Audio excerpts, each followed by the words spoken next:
Assalamualaikum warahmatullahi wabarakatuh.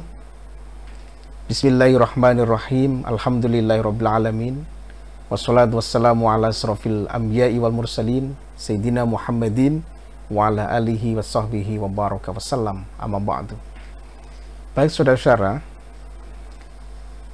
kita bertemu lagi pada perkuliahan kita, yaitu adalah hadis tarbawi. Baik, sebelum kita mulai perkuliahan kita, mari kita awali bersama-sama dengan membaca basmalah. Bismillahirrahmanirrahim. Baik saudara-saudara, selamat datang di mata kuliah saya, yaitu adalah hadis tarbawi.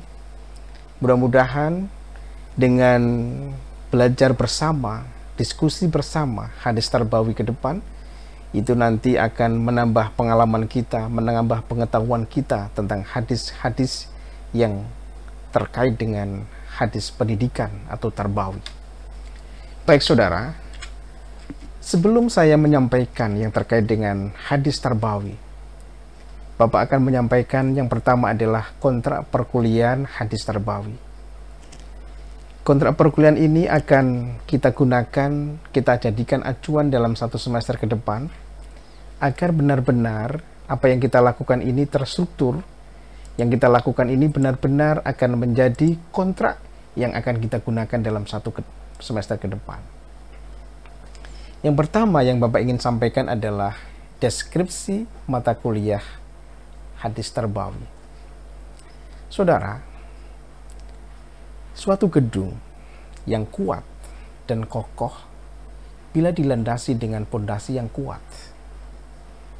Kampus kita ini kuat dan kokoh karena dipondasi dengan kuat yang kokoh. Rumah kita kuat dan kokoh karena pondasinya juga kuat dan kokoh.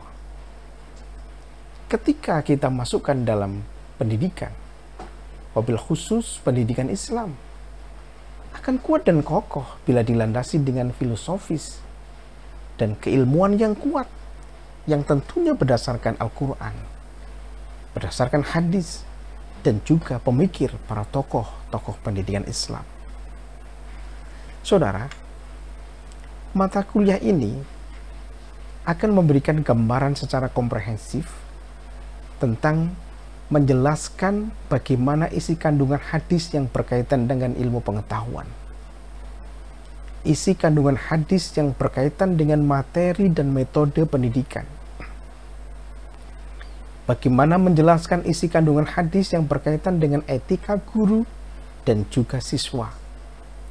Menjelaskan isi kandungan hadis yang berkaitan dengan pendidikan diri, pendidikan keluarga dan masyarakat, sampai kepada bagaimana pendidikan Islam kita melihat pendekatan filosofis melalui berbagai sumber bacaan, sehingga mahasiswa mampu merefleksikan dalam tugas profesinya sebagai seorang pendidik. Baik, tujuan daripada pembelajaran kita setelah kita mengikuti perkuliahan ini diharapkan bagaimana mahasiswa mampu memiliki pemahaman secara komprehensif yang terkait dengan hadis tarbawi, menjadikannya sebagai dasar filosofis dari pendidikan Islam yang kontemporer. Kompetensi dasar kita diharapkan mahasiswa mampu memahami dan mengambil pelajaran hadis-hadis yang berkaitan dengan ilmu pengetahuan, pendidikan diri, pendidikan anak, pendidikan keluarga, pendidikan masyarakat, dan juga metode-metode pendidikan dan hubungan guru dan siswa dan lain sebagainya. Baik saudara, tentunya dalam perkuliahan hadis tarbawi ini pokok-pokok bahasan yang akan kita bahas. Yang pertama, bagaimana kita membahas ruang lingkup hadis-hadis tarbawi. Bagaimana tingkatan-tingkatan hadis tarbawi. Kita melihat hadis tentang ilmu pengetahuan dan keutamaan orang yang berilmu. Hadis tentang kewajiban menuntut ilmu pengetahuan. Hadis tentang ruang lingkup pendidikan Islam. Hadis tentang metode pendidikan Islam. Yang ketujuh, hadis tentang kewajiban orang tua terhadap anak.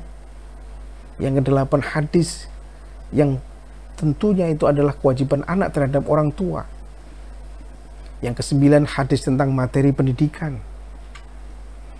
Yang ke-10 hadis tentang etika guru terhadap siswa. Yang ke-11 hadis tentang etika siswa terhadap guru. Yang ke-12 hadis tentang pendidikan diri, pendidikan anak. Yang ke-13 adalah hadis tentang pendidikan keluarga. Yang terakhir adalah hadis tentang pendidikan masyarakat. Ini diantara pokok bahasan yang akan kita bahas dalam mata kuliah hadis tarbawi kita. Dalam proses pembelajaran kita, nanti akan kita laksanakan di kelas daring dengan menggunakan ceramah, tanya jawab, cooperative learning, diskusi, penugasan, ujian tengah semester, dan ujian akhir semester. Semuanya itu nanti kita akan bahas melalui daring, baik itu lewat Zoom, baik itu lewat YouTube, WA, Google Classroom, Google Meet, dan lain sebagainya. Kita kondisional untuk melaksanakannya. Pendekatan dan strategi perkuliahan kita. Dalam proses pembelajaran, kita akan menggunakan dua pendekatan. Yang pertama adalah pendekatan humanities learning. Saya akan menghargai sepenuhnya pengetahuan mahasiswa. Silahkan Anda bisa bereksplorasi tentang hadis-hadis tarbawi. Dalam strategi pembelajaran ini, saya juga menggunakan active learning. Dimungkinkan mahasiswa berperan aktif dalam proses perkuliahan. Silahkan Anda bereksplorasi, silahkan Anda aktif. Saya sebagai fasilitator Anda, silahkan Anda berekspresi, Anda bereksplorasi tentang hadis-hadis tarbawi. Dan pendekatan yang kedua adalah pendekatan mukidi. Menyenangkan, unik, kreatif, inovatif, demokratis, dan juga inspiratif. Diharapkan bagaimana kajian kita hadis tarbawi ini benar-benar bisa memberikan sebuah inspiratif dalam pendidikan kita, sehingga kita benar-benar akan mengetahui secara komprehensif, ini loh hadis-hadis tarbawi. Saudara-saudara, dalam mata kuliah kita tentunya ada tugas yang harus kita rampungkan. Ada dua tugas. Yang pertama adalah tugas mandiri, yang kita sebut dengan fardhu ain, atau tugas yang wajib dikerjakan oleh individu. Yang pertama adalah membaca buku atau jurnal yang relevan dengan hadis tarbawi. Silahkan Anda baca buku atau jurnal, baik itu online ataupun offline, yang semuanya itu yang relevan dengan hadis tarbawi. Setelah itu Anda review buku itu atau jurnal itu, Anda pilih salah satu dan dikumpulkan pada pertemuan ketiga. Ini tugas mandiri yang pertama. Tugas mandiri yang kedua, membuat makalah terkait dengan hadis tarbawi. Tuliskan satu hadis saja yang terkait dengan pendidikan. Setelah itu, asbabul wurudnya seperti apa, maksud hadisnya seperti apa, analisis hadisnya, dan hubungan hadis tersebut dengan pendidikan. Anda tulis itu. Tugas dikerjakan secara individu atau mandiri. Makalah itu diketik spasi tunggal minimal 5 halaman. Dikumpulkan sebagai tugas UTS. Dikumpulkan pada jadwal UTS. Silahkan ketika jadwal UTS ada, silahkan Anda kirimkan UTS itu melalui internet dengan alamat email ayahnursikin@gmail.com. Selesai tugas UTS kita. Selanjutnya, tugas yang kedua adalah tugas kelompok. Ini adalah fardu kifayah. Yang pertama adalah membuat makalah sesuai dengan topik standar kompetensi perkuliahan kita. Yang kedua, tugas dikerjakan secara berkelompok. Makalah diketik 1,5 spasi dengan tulisan Times New Roman, minimal 10 lembar, dipresentasikan pertemuan ketiga, yaitu 2 kelompok atau sesuai dengan kebutuhan akademik. Tulisan nantinya juga dikirim melalui internet dengan alamat email ayahnursikin@gmail.com. Ini yang penting sistematika penulisan kita. Yang pertama adalah pendahuluan. Yang kedua adalah pembahasan. Yang ketiga adalah analisis, kesimpulan, dan daftar pustaka. Silahkan Anda tulis secara komprehensif dalam makalah ini. Bapak sudah membagi pembagian kelompok. Kelompok 1 adalah M. Sihabuddin, Fitria, dan Delis. Kelompok 2 adalah Zulfa, Supriyadi, dan Faula. Kelompok 3, Indasih, Kanikmah, dan Ridho. Kelompok 4, Novita, Nazila, dan Vina. Kelompok 5, Ferry, Fadila Arifin, dan Khairunisa. Kelompok 6, M. Arif, M. Syaiful, dan Desti. Kelompok 7, M. Taufik, M. Zaki, dan A. Marzuki. Kelompok 8, Hafidhatur, Rainaldi, dan Maulina Putri. Kelompok 9, Dewi Nur, M. Julfa Hamal, dan yang terakhir Muhammad Fuad Hasim. Kelompok 10 adalah Triwijayanti dan Atiqah, dan kelompok 11 adalah Isnaini, Santilianur, dan Nuniyawa Tipia Rumroh. Ini adalah pembagian kelompok. Selanjutnya tolong diperhatikan judul makalah. Kelompok 1, hadis tentang ilmu pengetahuan dan keutamaan orang berilmu. Silahkan. Kelompok 2, hadis tentang kewajiban menuntut ilmu. Kelompok 3, hadis tentang ruang lingkup dan metode pendidikan Islam. Kelompok 4, hadis tentang kewajiban orang tua terhadap anak. Kelompok 5, hadis tentang kewajiban anak terhadap orang tua. Kelompok 6, hadis tentang materi pendidikan dan pendidikan agama. Kelompok 7, hadis tentang etika guru terhadap siswa. Kelompok 8, hadis tentang etika siswa terhadap guru. Kelompok 9, hadis tentang pendidikan diri, pendidikan anak. Kelompok 10, hadis tentang pendidikan keluarga.